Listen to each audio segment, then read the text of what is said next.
Assalamualaikum warahmatullahi wabarakatuh. Perkenalkan, nama saya Efrisa Intan Agustina dari Kelompok 6. Di sini saya akan menjelaskan tentang strategi operasi dalam lingkungan global. Ada dua pembahasan di sini. Yang pertama ada manajemen operasional di lingkungan global dan pencapaian keunggulan kompetitif melalui operasional. Apa sih alasan yang mendasari perusahaan menjadi global? Ada 6 alasan di sini. Yang pertama, efisiensi biaya, di mana pemilihan lokasi yang menyediakan biaya tenaga kerja lebih rendah, lebih efisien dalam mengurangi biaya. Yang kedua, perbaikan manajemen rantai pasokan, di mana dengan menempatkan di negara di mana sumber daya tertentu berada, maka pengelolaan manajemen rantai pasokan dapat lebih terjamin. Yang ketiga, ada pemberian produk yang lebih baik, di mana keinginan konsumen yang sangat bervariasi dan beragam, sehingga perusahaan internasional menempatkan diri di negara di mana produknya dipasarkan, misalnya disesuaikan dengan budaya yang berlaku. Keempat, menarik pasar baru, sehingga perusahaan yang wilayah pemasarannya terbatas, dia dapat memanfaatkan pasar luar negeri yang masih terbuka. Yang kelima, belajar untuk beroperasi yang lebih baik. Banyak perusahaan melakukan kerjasama dengan perusahaan lain di negara lain untuk ahli teknologi, mengadakan riset bersama atau kerjasama dalam desain serta operasional lainnya. Yang keenam, ada bisa menempatkan dan mempertahankan bakat global. Perusahaan yang memiliki karyawan yang baik dapat memberikan kesempatan karir yang lebih baik dengan cara beroperasi secara global, sehingga dapat mempertahankan karyawan. Pengertian perusahaan yang beroperasi secara global. Yang pertama, ada bisnis internasional, di mana perusahaan yang terlibat dalam transaksi perdagangan atau investasi secara internasional.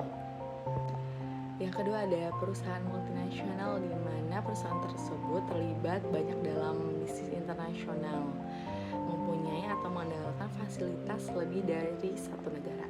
Tiga, ada perusahaan transnasional, di mana perusahaan tersebut banyak terlibat dalam bisnis internasional, yang mana pengelolaan di tiap negara secara independen, contohnya Nestle.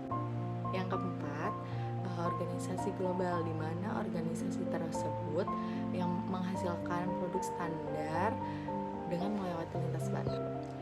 Apa aja sih karakteristik perusahaan yang berorientasi global? Yang pertama, ada pabrik dan fasilitas lokasi dengan dasar global. Yang kedua, komponen, bahan baku, dan jasa yang dihasilkan dengan dasar global. Yang ketiga, ada desain produk dan teknologi proses untuk seluruh dunia. Yang keempat, ada permintaan bukan berdasarkan lokal saja. Yang kelima, ada logistik dan pengendalian persediaan bersifat global. Yang keenam, ada perusahaan global diorganisasikan melalui divisi secara global. Pertimbangan utama untuk mencapai operasi global. Yang pertama, ada desain produk global. Yang kedua, ada desain proses global dan teknologi. Yang ketiga, ada analisa lokasi fasilitas global. Yang keempat, dampak budaya dan etika. Strategi untuk keunggulan kompetitif. Ada 3 langkah yang dapat dilakukan perusahaan, diantaranya yaitu 1. Analisa lingkungan, dengan mengidentifikasi kekuatan, kelemahan, peluang, dan ancaman yang terdapat di perusahaan atau negara tertentu. Yang kedua, ada dengan menetapkan misi perusahaan, menetapkan alasan keberadaan perusahaan tersebut, dan mengidentifikasi nilai produk yang akan diciptakan oleh perusahaan. Yang ketiga, ada membentuk strategi, di mana membangun keunggulan bersaing seperti harga yang murah, fleksibilitas rancangan atau visi mutu, penghantaran yang cepat, atau kebergantungan. 3 strategi yang memberikan peluang bagi para manajer operasional untuk meraih keunggulan.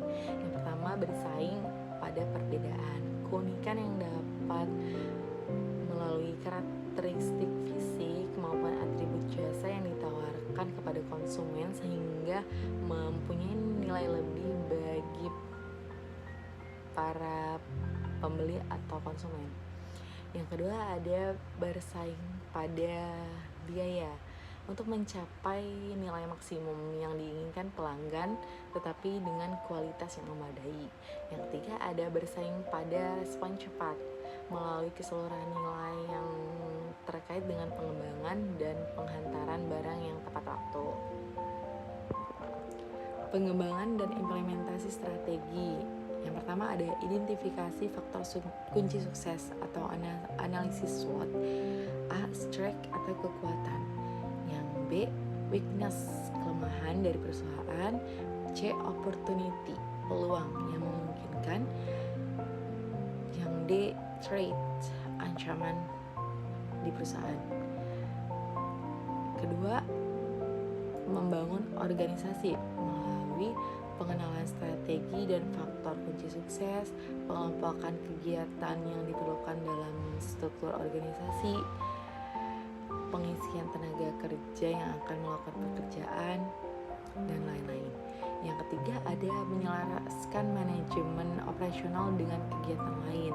Keberhasilan strategi manajemen operasional sangat tergantung pada keterpaduan dengan bagian lain seperti fungsi pemasaran, keuangan, sistem informasi, dan sumber daya manusia.